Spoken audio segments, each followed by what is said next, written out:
ओम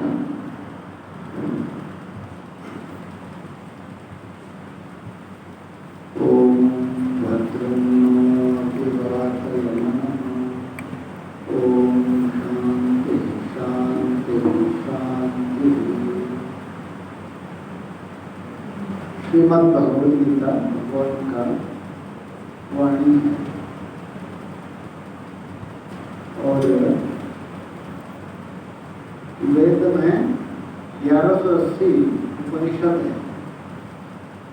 वेद में 3 भाग है, जैसे कर्म कांड है, उपासना कांड है, ज्ञान कांड है।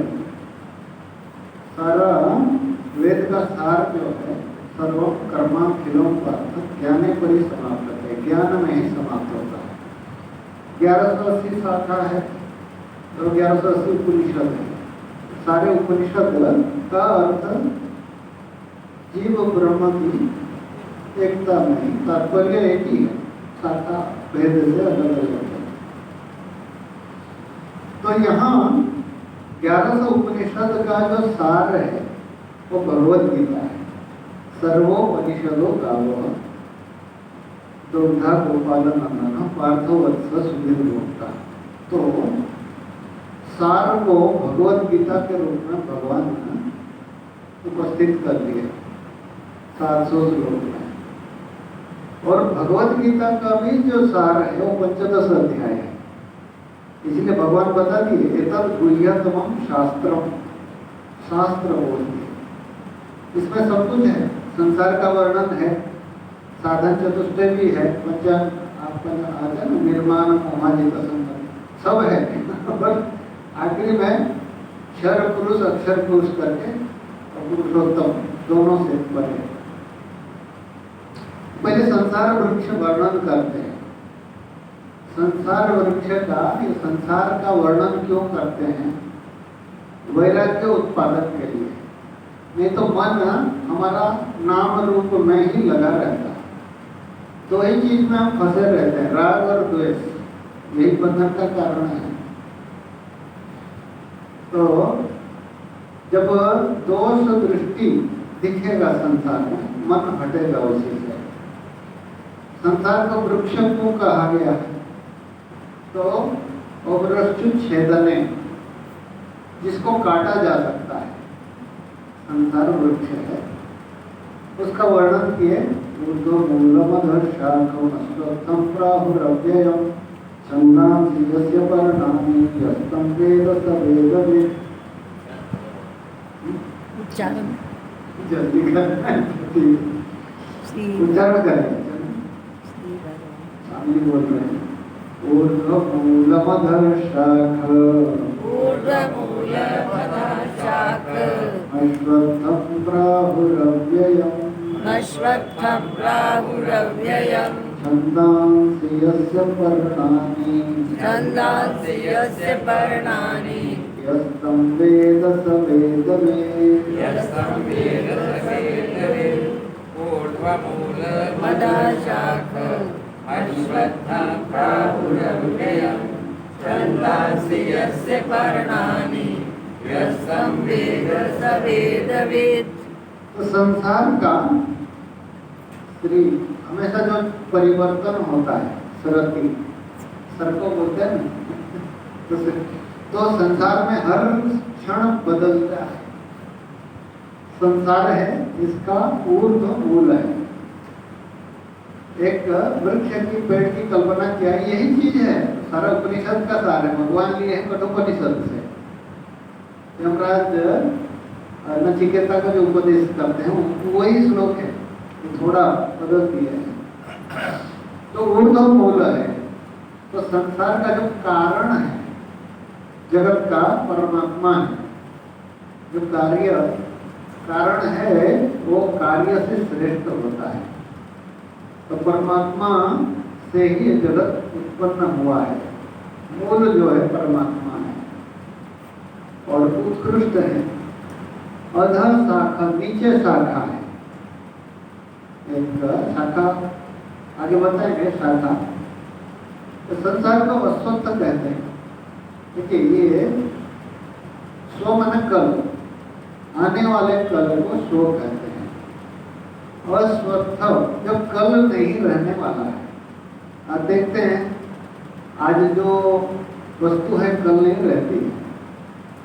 संसार में कोई भी वस्तु कल रहेगा या नहीं रहेगा उसमें संशय है।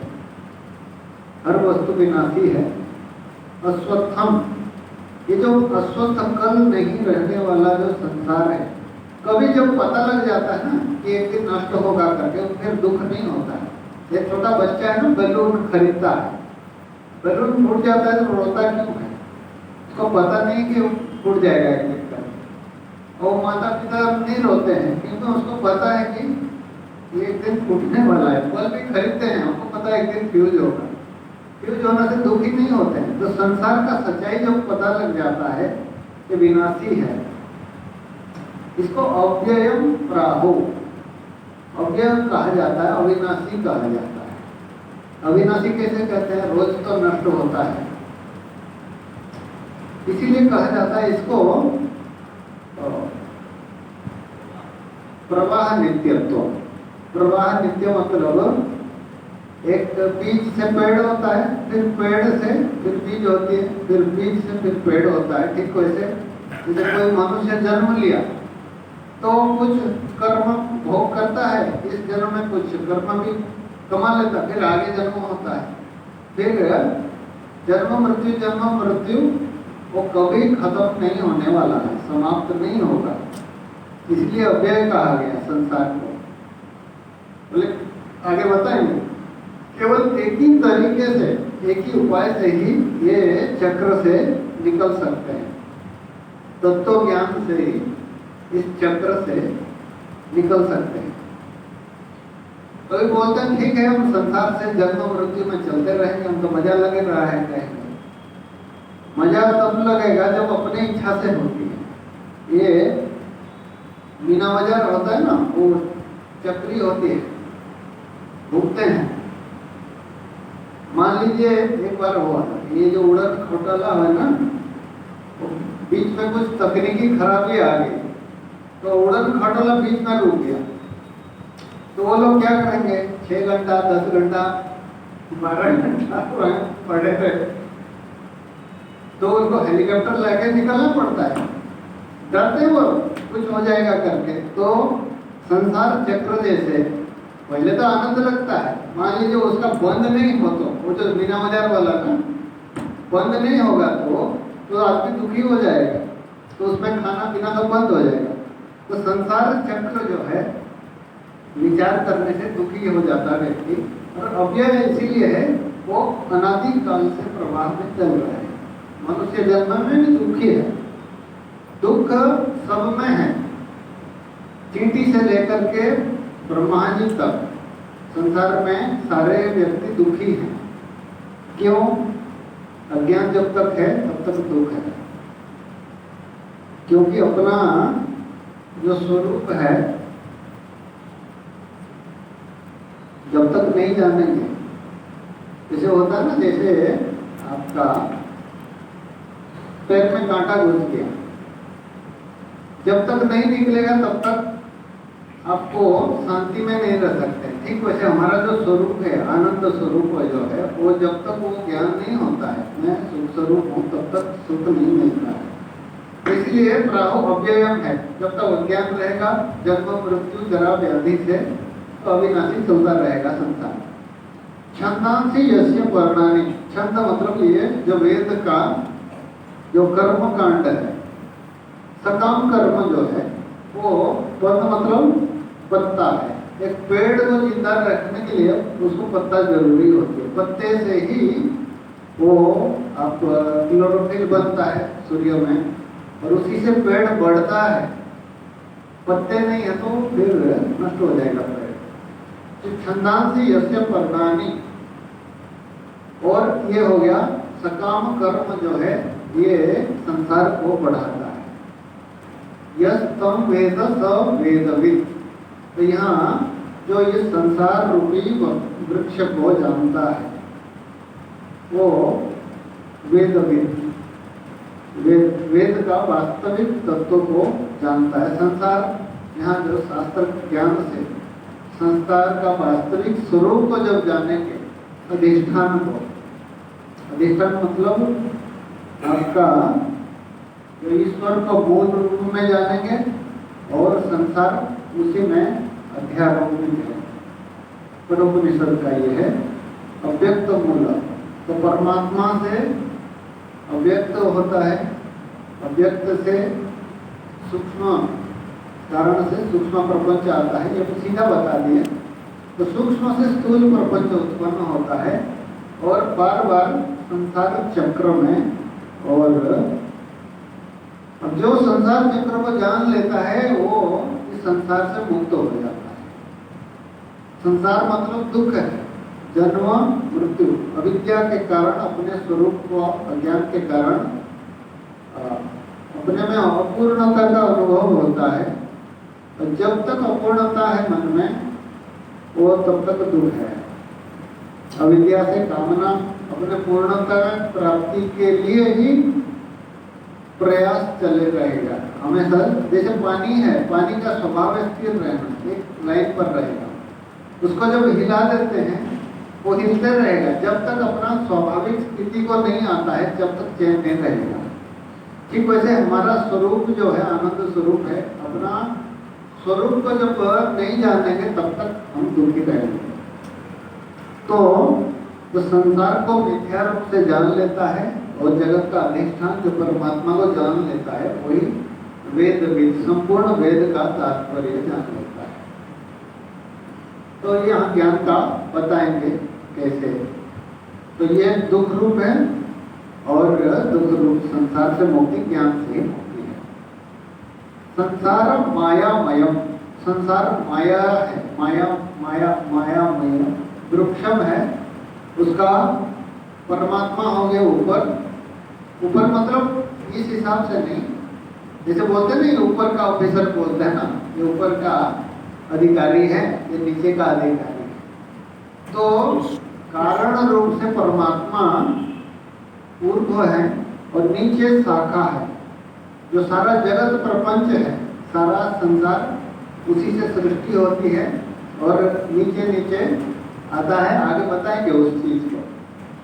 जैसे पेड़ से अंकुर निकलता है, अंकुर से तनन होता है, फिर उसके बाद डाली निकलते हैं, उसके बाद पत्ते होते हैं, उसके बाद फल होते हैं, फूल होते हैं, उसके बाद फल होते हैं। ठीक वैसे संसार परमात्मा से जो अव्यक्त है वो उत्पन्न होता है। परमात्मा हो गया मूल, उससे अव्यक्त जो अव्यक्त मूल बताते हैं यहाँ कार्य रूप में, परमात्मा ही कारण रूप में स्थित है, अव्यक्त है।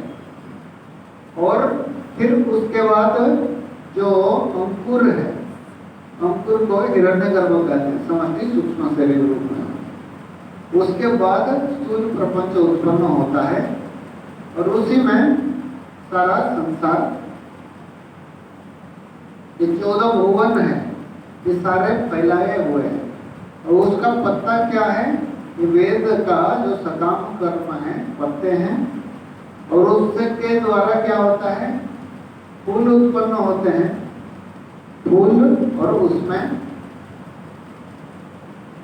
फल उत्पन्न होते हैं, कर्म फल जो है उत्पन्न होता है।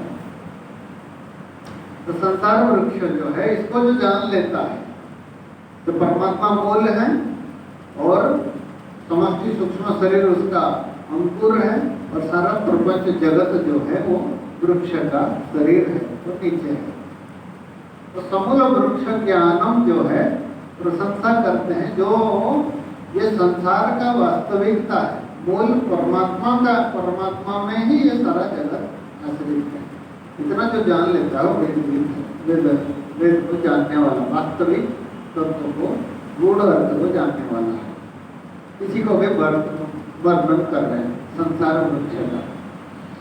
अधश्चोर्ध्वं प्रसृतास्तस्य शाखा, अधश्चोर्ध्वं प्रसृतास्तस्य शाखा, गुणप्रवृद्धा विषयप्रवालाः, गुणप्रवृद्धा विषयप्रवालाः, अधश्च मूलानि अनुसन्ततानि, अधश्च मूलानि अनुसन्ततानि, कर्मानुबंधीनि मनुष्यलोके कर्मानुबन्धीनि मनुष्यलोके अधश्चोर्ध्वं प्रसृतास्तस्य शाखा गुणप्रवृद्धा विषयप्रवालाः अधश्च मूलान्यनुसन्ततानि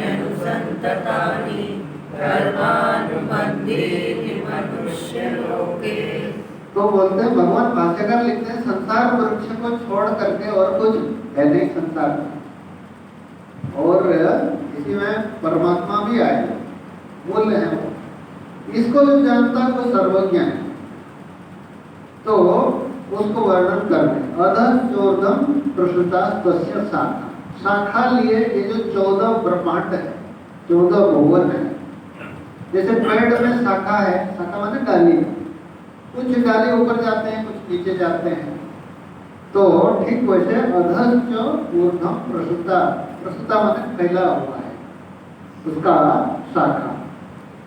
और किससे बोले गुण प्रवृद्धा और विषय प्रवाला। प्रवाल उसको कहते हैं जो लाल लाल पत्ते होते हैं ना, कमल, नया नया पत्ते आते हैं, पोपले पोपले पोपले बोलते हैं। वो जितना बड़ा होते जाएगा धीरे धीरे, तो क्या विषय, जितने विषय है प्रवाल है। विषय मतलब शब्द, स्पर्श, रूप, रस, गंध, संसार का जितने भी भोग है, जितना भोग भोगेंगे वो उतना बढ़ते जाता है। तो यहाँ भागवत का ये जाति बताते हैं जितना भोग होता है उतने बढ़ते जाता है। न जातु काम कामाना उपभोगे न साम्य हविषा कृष्ण वर्तमेव भूय एवाभिवर्तते। जितने भोग करेंगे, जैसे कोई व्यक्ति की गलत दृष्टांत दे रहा हूँ, सिगरेट पी रहा है, तो जितने बार पिएगा उसका इच्छा उतने बढ़ते जाता है। संसार का कोई भी वो भोग करते जितनी इच्छा है उसका और बढ़ते जाता है। विषय प्रवाला, जितने संसार का भोग करेंगे उतने बढ़ते जाएगा। और गुण प्रवृत्ता, गुण से बढ़ा हुआ, तीनों गुण का सारा संसार है। सत्व रजो तमो गुण है।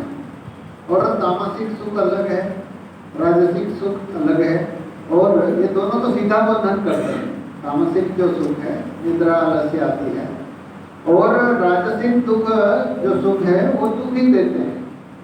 और सात्विक जो सुख है वो भी बंधन का कारण है। जैसे कोई व्यक्ति यज्ञ किया स्वर्ग जाने के लिए, सुख तो मिलेगा लेकिन वो भी बंधन का कारण हो जाता है। क्योंकि मनुष्य जन्म मिला है मुक्ति के लिए, वो स्वर्ग के लिए खर्चा कर दिया, और वो भी बंधन का कारण है। जैसे लोहे का चेन होता है, सांकल, वो भी बनता है। सोने का सांकल भी वही बांधता है। चाहे जो तोते को लोहे का पिंजरा में रखिए, चाहे सोने का पिंजरा, दोनों ही बंधन है। ठीक इसलिए बता रहे हैं विषय गुण प्रवृत्ता, गुणों के द्वारा बढ़ा हुआ जो विषय है ये प्रवाल है संसार का, जितने भोग विषय है। और अधश्च मूलानि अनुसंततानि, नीचे की तरफ भी उसका मूल बढ़ा हुआ है। जैसे अश्वत्थ वृक्ष तो ये है, जैसे वट वृक्ष का दृष्टांत देते हैं। हम देखेंगे मूल तो पेड़ में मूल एक होता है, और दूसरे भी क्या कहते हैं उसको, जड़, वो उसी से डाली से भी निकलता है जड़। देखे होंगे ना, उसमें चारों तरफ फैल जाता है। अधश्च मूलानि अनुसंततानि कर्मानुबंधीनि मनुष्य लोके, और कर्म से बंध जाता है ये मनुष्य लोक में। मनुष्य लोक में क्यों बसता है? धर्म और अधर्म जो है केवल मनुष्य शरीर में ही होता है। बाकी जितने शरीर हैं भोग का शरीर है, पशु शरीर आदि जो है भोग का शरीर है, और देवता आदि शरीर भी भोग का शरीर है। तो धर्म अधर्म से तो भी बनता है और धर्म से भी बंध जाता है। भगवान बताए ना यहाँ, यज्ञात् कर्मणो यत्र लोकोयम कर्म बंधन, तस्माद असक्त सततम कार्यम कर्म समाचर। अब यज्ञ माने भगवान विष्णु परमात्मा के लिए जो कर्म करते हैं उसी से ही मुक्ति हो सकती है, और नहीं तो केवल बंद के लिए करेंगे तो बंद जाएंगे।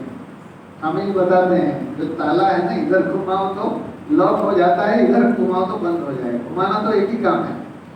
तो कर्म वही है जो कर्म सकाम कर्म भी करता है, वही कर्म निष्काम भाव से भी करते हैं। एक व्यक्ति फल मिलता है, बद जाता है, और वही जो निष्काम भाव से करता है वही मुक्ति का साधन हो जाता है चित्त शुद्धि के बाद। धर्मा धर्म लक्षण अनुबद्ध पश्चात भावी। तो धर्म अधर्म से तो बंधता है, और धर्म से भी बंध जाता है। उसके कारण कर्मानुबंधी मनुष्य लोके। तो मनुष्य यहाँ विशेष है, भगवान भाष्यकार लिखते हैं मनुष्याणाम विशेष अत्र मनुष्याणाम कर्माधिकार प्रसिद्ध। मनुष्य में ही कर्माधिकार प्रसिद्धि है। ब्रह्मसूत्र में आता है ऋषि और देवताओं का कर्म में अधिकार नहीं है। जैसे हम इंद्राय स्वाहा अग्नेय स्वाहा करेंगे तो अग्नि किसको हवन देंगे? खुद देवता है। इंद्र किसको हवन करेंगे? किसके लिए? तो देवता और ऋषि में अधिकार नहीं है। तो मनुष्य लोक में तो एक, और जब अज्ञानी है सकाम रहेगा और कर्म में बदल जाएगा। जैसे पेड़ तो जड़ हुआ है, और जब और भी जड़ निकलता है और उतना उतना उसको उखाड़ना मुश्किल पड़ जाता है। जैसे वट वृक्ष है, एक तना है, लेकिन उसमें आप कलकत्ता में देखे ना कितने किलोमीटर है स्वामी जी? 1 किलोमीटर करीब है एक वट वृक्ष है। हर जगह में उसका डाली से जड़ निकल करके खंभा बन गया है चारों। तो ये संसार बंधन में फंस जाते हैं मनुष्य। तो मनुष्य लोक में जो मनुष्य शरीर मिला है मुक्ति के लिए, उसमें बंधन में पड़ जाते हैं। तो इस संसार वृक्ष कैसे बताते हैं? तो भगवान की माया से ही है, भगवान की शक्ति है, भगवान मूल है।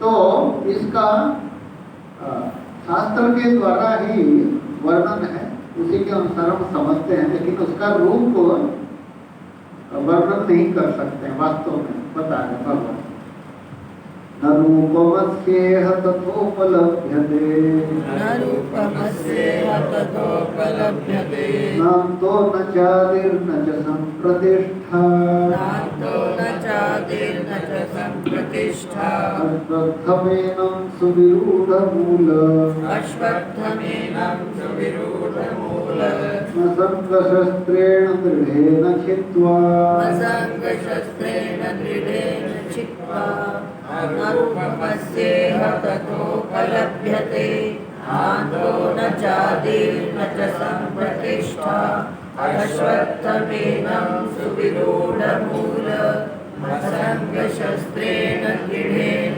छित्त्वा। तो यहाँ भगवान भाष्यकार इसी का भाष्य में कठोपनिषद में बहुत लंबा विस्तार दिए हैं।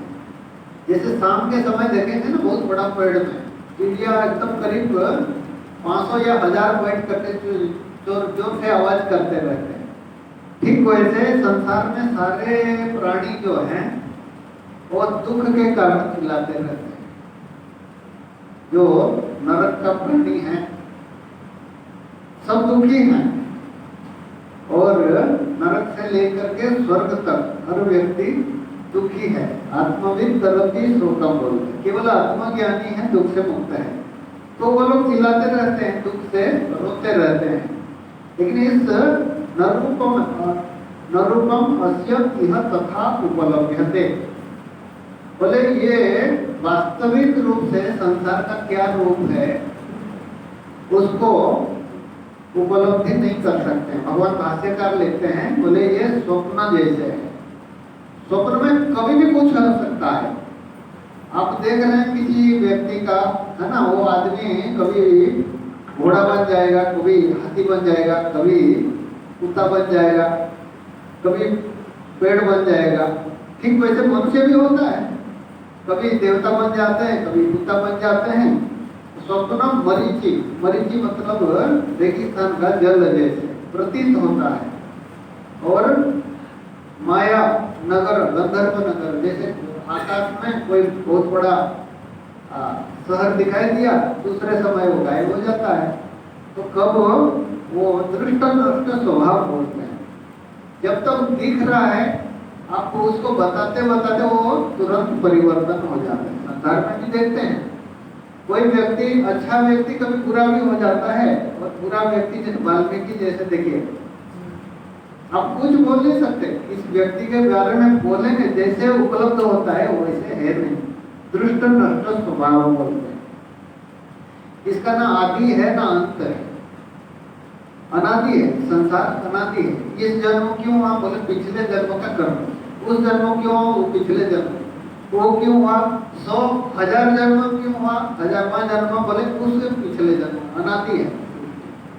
बोले अनंत भी है, अनंत क्यों है बोले ब्रह्म ज्ञान जब तक नहीं होगा संसार का अंत नहीं होगा, इसीलिए अनंत कहा जाता है। जैसे बोलते हैं ना ये इनका परमानेंट नौकरी है, बोलते हैं परमानेंट क्या है, आदमी परमानेंट नहीं मरने वाला है। तो 60 साल तक जैसे होता है, देवताओं को अमर कहा जाता है, वो लोग भी मरते हैं लेकिन लंबे जीते हैं इसलिए अमर कहा गया। इसी को संसार को अनंत भी कहा गया, इसीलिए जब तक ज्ञान नहीं है तब तक ये खत्म नहीं होगा। इसीलिए ना तो न चादि, इसका आदि तो नहीं है, अंत भी नहीं है, मतलब ज्ञान के बिना नष्ट नहीं होगा। न च संप्रतिष्ठा, इसका वास्तविक सत्ता ही नहीं है, प्रतिष्ठा नहीं है। जैसे रस्सी में सांप दिख रहा है, ठीक वैसे परमात्मा में ये जगत दिख रहा है, इसका वास्तविक सत्ता, अपना सत्ता नहीं है। जैसे सर्प की अपनी स्वतंत्र सत्ता नहीं है रस्सी के अलावा, ठीक वैसे ये जगत दिख रहा है हमको, शत्रु मित्र चिंटी वसु जड़ चेतन जितने भी है, भगवान आते हैं वहाँ बताते हैं 7वें अध्याय में, भूमि रावण लोक आयु मनोमति देवच, वहाँ आकर के जीव भूता महाभाव, यहाँ आकर के बताए 13वां अध्याय में क्षेत्रज्ञ चापी माम विद्धि सर्वक्षेत्रेषु भारत, क्षेत्र तो हूँ क्षेत्रज्ञ भी हूँ, तो मेरे अलावा कुछ नहीं। तो इसका प्रतिष्ठा नहीं है, संसार दिख रहा है, यहाँ साधु भी दिख रहा है, पापी भी दिख रहा है, जड़ भी दिख रहा है, चेतन भी दिख रहा है, स्वर्ग मर्त्य जो भी दिख रहा है, इसका सत्ता नहीं है वास्तविक, परमात्मा के अलावा कुछ नहीं है। न च संप्रतिष्ठा, और शुद्धम एनम सुविरूढ़ मूलम, ये संसार के मूल है। संसार मतलब सीधा अर्थ दुख है, दुख रूपी जो संसार का मूल बहुत दृढ़ है। बोले कैसे, अश्वत्थ है तो नाम अश्वत्थ, कल रहेगा निश्चित नहीं है। बोले असंग शस्त्रेण दृढ़ेन छित्वा, केवल एक ही अस्त्र से काटा जा सकता है। असंग मतलब वैराग्य रूपी संसार में जब तक आसक्ति है ये नष्ट नहीं होने वाला है, बढ़ते जाएगा। असंग रूपेण असंग शस्त्रेण दृढ़ेन छित्वा, असंग रूपी जो शस्त्र है उसको भगवान भाष्यकार बोलते हैं पुत्र वित्त लोके क्षणा रूपी जो है, ये इससे जो निकल जाता है, 3 ही बंधन है संसार में। पुत्रेषणा मतलब अपने पुत्र पत्नी रिश्तेदार बंधु जो भी है, और पुत्रेषणा वित्तेषणा धन, धन संपत्ति गाड़ी मोटर बंगला जो भी लीजिए, और लोकेषणा, लोक मतलब कोई स्वर्ग जाना चाहता है या इस लोक में भी चाहे नाम ख्याति चाहता है, जो भी है, ये 3 के अंदर सब आ गए। ये 3 ही बंधन है हमारा। अब जैसे कोई बड़ा बलून होता है, वो मेला में देखेंगे बहुत बड़ा बलून उड़ रहा है और रस्सी लगा है, 3 रस्सी लगा हुआ है, वो उसमें गैस भरा रहता है, ऊपर चला जाएगा तो कितना रस्सी काटना पड़ेगा आपको बलून ऊपर जाने के लिए, तीनों को काटना पड़ रहा है। ठीक वैसे बंधन का जो कारण है बता रहे हैं, पुत्र वित्त लोकैषणाभ्य व्युत्थानम, ये तीनों ऐषणा, चाहे आप संसार में रहिए लेकिन तीनों से जब तक आसक्ति नहीं है, असंग शस्त्रेण दृढ़ेन छित्वा, परमात्मा अभिमुख्य निश्चय दृढ़ीकृतेन, और विवेक अभ्यास विवेक अभ्यास अस्म निशितेन छित्वा, ठीक है। विवेक और अभ्यास वैराग्य अभ्यास, तो अभ्यास और वैराग्य रूपी जो अस्म मन पत्थर से अपने कुल्हाड़ी को तेज करके जो छित्वा, और उसको संसार रूपी वृक्षों को काट करके सबीजम उद्धृत्य, बोले बीज के साथ ही उखाड़ करके फेंक लेना, काट देना। बीज क्या है? संसार का अज्ञान है। ज्ञाते तत्वे भगवान बताते हैं ना, गौड़पादाचार्य मांडुक्य में। तो ज्ञाते, भगवान भाष्यकार है, ज्ञाते तत्वे कह संसार। तत्व ज्ञान हो गया तो संसार कहाँ है? रस्सी का ज्ञान हो गया तो सांप कहाँ है? और सबसे बड़ी चीज है, दो चीज देते हैं।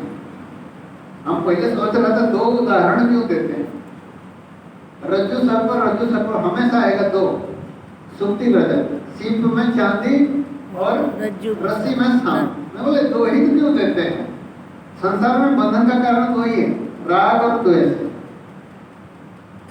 और द्वेष जो है हमका, सांप से द्वेष है तो हम सांप से भागना चाहते हैं, और चांदी में लोभ है हमारा, तो चांदी देखने के आदमी पकड़ने के लिए जाता है। तो प्रवृत्ति का कारण और निवृत्ति का कारण, संसार में अज्ञानी व्यक्ति ही, जब तक राग द्वेष क्यों होता है? अज्ञान के कारण है। जो ज्ञानी व्यक्ति में ना प्रवृत्ति रहेगी ना निवृत्ति रहेगी। तो इसलिए बता दिए, तो संसार वृक्ष का जो बीज जो है, बीज है अज्ञान, जो वो उखाड़ करके क्या करना, उसको काट करके असंग शस्त्र में दृढ़ न छित्वा। भगवान तो ये बोले, भगवान भाष्य बोल रहे, भाष्यकार बता रहे हैं, बीज के साथ उखाड़ के फेंक डालो। बीज क्या है? अविद्या है। अविद्या के कारण अपने को अपूर्ण मानते हैं, हमारा स्वरूप पूर्ण है, आनंद स्वरूप है, अपने को दुखी मानते हैं। अविद्या और अपने को पूर्ण और आनंद के लिए हमारे मन में कामना होता है, कामना की पूर्ति के लिए कर्म करते हैं, कर्म से पुण्य पाप होता है, पुण्य पाप से शरीर मिलता है, फिर कामना होती है, फिर कर्म करते हैं, फिर शरीर। जब अविद्या ही नष्ट हो गया, तो अविद्या नष्ट हो गया तो अपूर्णता की भावना चली जाती है, तो कामना नहीं रहती है। तो संसार वृक्ष का बीज को उखाड़ करके क्या करना बोलते हैं? ततः पदम तत्परिमार्गितव्यम। उस जो पद है, परम पद को अन्वेषण करना चाहिए, क्योंकि संसार का बंधन अज्ञान के कारण है, अविचार के कारण। और उसका उपचार क्या है? अज्ञान का उपचार है ज्ञान से ही नष्ट होता है। जैसे अंधकार है, कमरे में अंधकार है, उसको नष्ट करने के लिए क्या करेंगे हम? यहाँ एसी लगा देंगे, है ना, झाड़ू लगाएंगे, एटम बम भी डाल देंगे, तो कुछ नहीं होने वाला है। तो अंधकार को नष्ट करने के लिए उसका विपरीत लाना पड़ेगा। तो यहाँ जगत का शोक मोह का कारण भगवान पता है ना, गीता का प्रथम अध्याय में संसार का सारा दुख का कारण शोक और मोह है। इतना बड़ा अध्याय किए भगवान भाष्यकार एक लाइन में बता दिए, अर्जुन को दृष्टांत दे करके। एक जैसे अर्जुन दुखी है, ठीक वैसे संसार का सारे प्राणियों का दुख का कारण है शोक और मोह, और अविद्या के कारण है। इसलिए ततः पदम तत्परिमार्गितव्यम, तो आत्मविद तरति शोकम, तो आत्मा तो उस परमात्मा तत्व को परिमार्गितव्य माने उसको अन्वेषण करना चाहिए। इसलिए आता है स गुरु ने वा अभिगच्छे श्रोत्रियम ब्रह्मनिष्ठम। ये मुंडकोपनिषद में आता है, यहाँ भी आता है। भगवान बताते हैं तद्विद्धि प्रणिपातेन परिप्रश्नेन सेवया, तद्विद्धि परिप्रश्नेन, तो परिप्रश्नेन उपदेक्षति ते ज्ञानम ज्ञानिनः तत्त्वदर्शिनः। दो चीज है, तत्वदर्शी भी होना चाहिए, ज्ञानी मतलब शास्त्र का भी जानकार होना चाहिए। अध्यारोप अपवाद आदि करते हैं, जो पंचकोश प्रक्रिया बताएंगे, जो कुछ योग भ्रष्ट होते हैं, ज्ञानी तो है, लेकिन अब जब शिष्य के स्तर पर उतर करके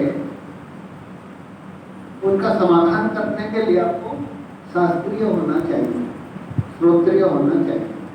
ये गुरु का एक छोर ऊपर होता है, एक छोर नीचे होता है, सीढ़ी जैसे होती है ना। तो गुरु तो परमात्मा में स्थित है, लेकिन अब शिष्य का समस्या को भी समझता है, क्या समस्या है इसका, तो वो उठाता है। तो ठीक वैसे इसलिए ततः पदम तत्परिमार्गव्यम यस्मिन् गता न निवर्तन्ति भूय। जिसको जानने पर फिर लौट करके संसार में आना नहीं पड़ता है। आप एक बार शाम को रस्सी को देख लिए तो फिर आप भ्रम में नहीं पड़े। उच्चारण कर लेंगे। ततः पदम तत्परिमार्गितव्यम् यस्मिन् गता न निवर्तन्ति भूयः तमेव चाद्यं पुरुषं प्रपद्ये यतः प्रवृत्ति प्रसृता